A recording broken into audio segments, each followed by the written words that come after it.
আল্লাহ, আজকের এই বিশেষ দিনে আপনার কাছে চা হলো, ইন্নী লা আসআলুকা বিনতি ফাতিমা, আজকের দিনে আমি আমার মেয়ে ফাতিমাকে চাই না, আজকের দিনে আমার চাচা আব্বাসকে চাই না। আল্লাহ,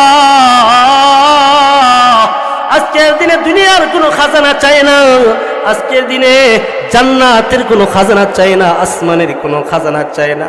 আল্লাহ, আসআলুকা উম্মতি,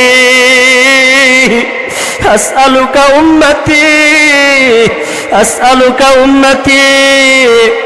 আল্লাহ, আজকের দিনে আমি আপনার কাছে আমার উম্মতের ব্যাপারে ফয়সালা চাই। আল্লাহু আকবার, আজকের দিনে আমি আপনার কাছে আমার উম্মতের ব্যাপারে ফয়সালা চাই। আল্লাহ, আমার গুনাহগার উম্মতের ব্যাপারে আপনি ফয়সালা কইরা দেন। আল্লাহ বলেন, ও হাবিব, আপনি কেন উম্মতের জন্য এত পাগল?